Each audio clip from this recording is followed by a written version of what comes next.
Ce mercredi 15 mars 2023, le Conseil des ministres s'est réuni sous la présidence de M. Patrice Talon, président de la République. Au thème de la séance, les décisions ci-après ont été prises. Au titre des mesures normatives, sous cette rubrique, ont été adoptés les décrets portant approbation des statuts modifiés de l'Agence nationale de promotion des patrimoines et de développement du tourisme, désormais dénommée Agence nationale de développement des patrimoines touristiques, puis composition, attribution, organisation et fonctionnement du Conseil national de lutte contre le VIH-Sida, la tuberculose, le paludisme, les hépatites, les infections sexuellement transmissibles et les épidémies. Au titre des communications, en point 1, amélioration de la régulation du secteur des jeux de hasard, d'argent et de paris, puis mise en place d'une plateforme de contrôle, en vue de s'adapter à l'évolution des pratiques intervenues ces dernières années. Il urge d'actualiser la législation applicable au secteur en mettant en place un dispositif performant de contrôle. Ceci permettra notamment d'assurer une meilleure supervision, le traitement plus équitable des opérateurs de jeux afin de stimuler la concurrence et la création de valeur, le renforcement de la lutte contre les activités illicites, l'évasion fiscale, le blanchiment d'argent et le financement du terrorisme, la protection des populations vulnérables exposées au risque d'addiction, puis de préserver les mineurs et promouvoir le jeu responsable. C'est à cette fin que le Conseil a autorisé la contractualisation avec un cabinet spécialisé de juristes ainsi qu'avec un opérateur expérimenté en vue de proposer une amélioration de la régulation et de procéder à l'installation d'une plateforme de contrôle. En point 2, acquisition de divers équipements au profit du groupement national des sapeurs-pompiers. L'objectif poursuivi en décidant d'acquérir ces équipements est de renforcer les capacités d'intervention des centres de secours et de permettre aux agents d'être plus réactifs et diligents. Cette première vague d'acquisition porte sur 9 véhicules d'intervention pick-up 4x4, 10 véhicules de secours et d'assistance aux victimes et 2 camions citernes incendie. Le ministre de l'Intérieur et de la Sécurité publique accomplira toutes les diligences nécessaires à la contractualisation avec les sociétés retenues en vue de la livraison dans les délais requis de ces matériels. Par ailleurs, dans le but d'optimiser l'efficacité et la qualité du service aux populations, le gouvernement a engagé des réflexions pour une réforme d'envergure de l'unité des sapeurs-pompiers. Celles-ci déboucheront sur un plan de réorganisation et d'équipement conséquent. En point 3, conditions de commercialisation des noix de cajou pour la campagne 2022-2023. Le bilan de la campagne écoulée révèle que la quantité de noix brutes de cajou produites s'élève à 215 809 tonnes, dont 159 898 ont été exportées. De même, sur une capacité de transformation installée de 60 800 tonnes hors zone économique spéciale de Glodjigbe, 10 usines sur les 14 ont fonctionné et ont transformé 17 700 tonnes. La quantité d'amandes blanches destinées à l'exportation étant de 1187 tonnes. Pour le compte de la présente campagne, les besoins exprimés par les transformateurs locaux s'élèvent à 119 400 tonnes de noix brutes. Ceux-ci ont émis le souhait de disposer d'une période exclusive en début de campagne pour s'approvisionner en noix brutes. Le Conseil a fixé son ouverture pour le 16 mars 2023 à Natitengu et sa clôture le 31 octobre 2023.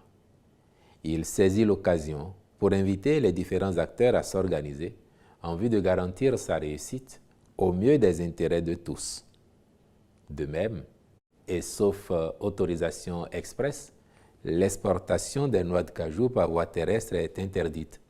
Au titre des rencontres et manifestations internationales, le Conseil a autorisé la participation du Bénin à la Conférence des Nations Unies sur l'eau à New York aux États-Unis d'Amérique du 22 au 24 mars 2023, puis l'organisation à Cotonou du 18 au 20 octobre 2023 de la 43e Assemblée générale de l'Association internationale des maires francophones, AIMF.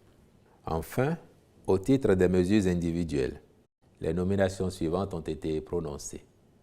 À la présidence de la République, présidente de l'Institut national de la femme, Madame Huguette Bokpe-Nyakadja, secrétaire exécutive de l'Institut national de la femme, Madame Flore Denami Djinou.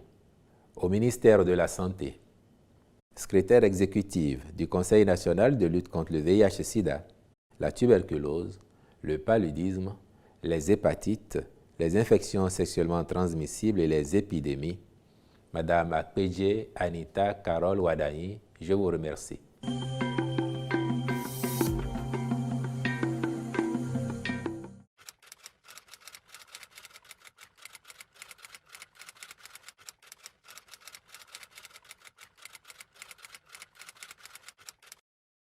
Dans l'immédiat, c'est de consolider les liens qui existent entre les deux pays et qui sont de très bonne qualité.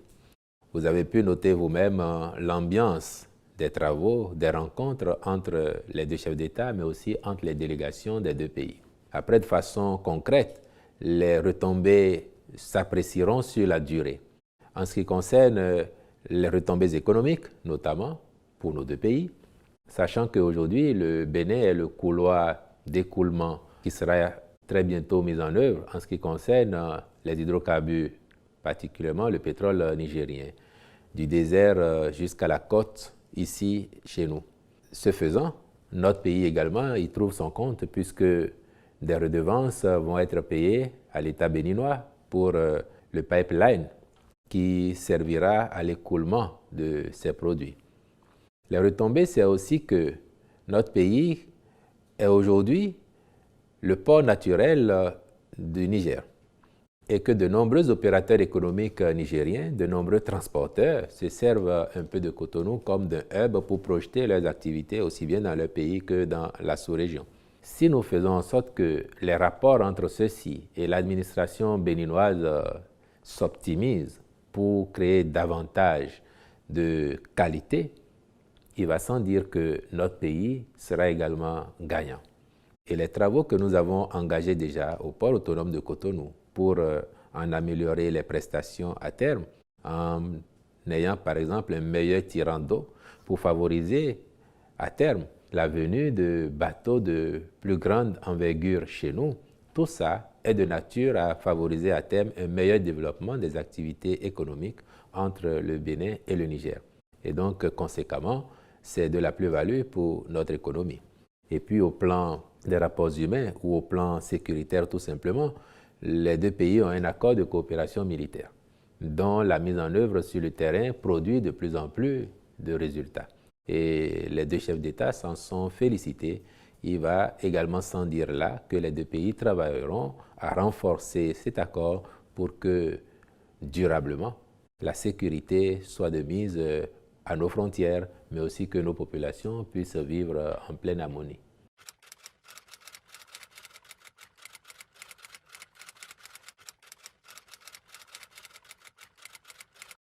Les visites que vous évoquez, elles sont dans l'ordre normal de ce que la doctrine diplomatique du Bénin a toujours suggéré.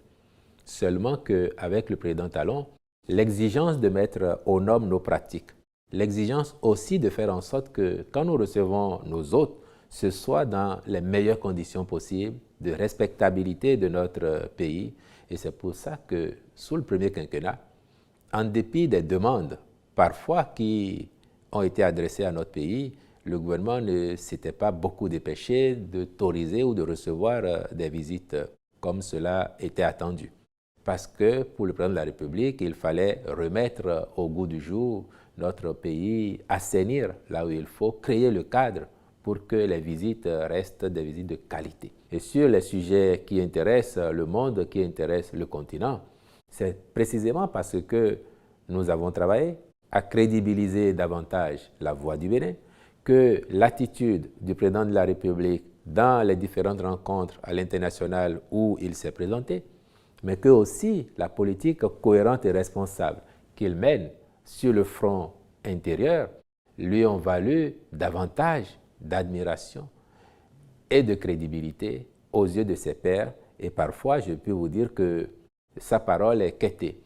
On lui demande, on lui suggère de se prononcer sur tel ou tel sujet afin que le monde ait aussi un certain son de cloche venant de pays d'Afrique, mais un son de cloche responsable, mûri, qui est porté par l'ambition de positionner définitivement le Bénin comme un pays responsable, un acteur majeur dans le monde majeur des relations internationales où on sait très bien que souvent les États ne se font pas de cadeaux, chacun luttant principalement pour ses intérêts. Donc si nous sommes ainsi de plus en plus sollicités, de plus en plus attendus, de plus en plus scrutés, c'est forcément parce que nous avons travaillé sous la houlette du président de la République à donner davantage de crédibilité à notre pays et à faire en sorte qu'il soit recherché parmi ceux dont l'opinion compte désormais.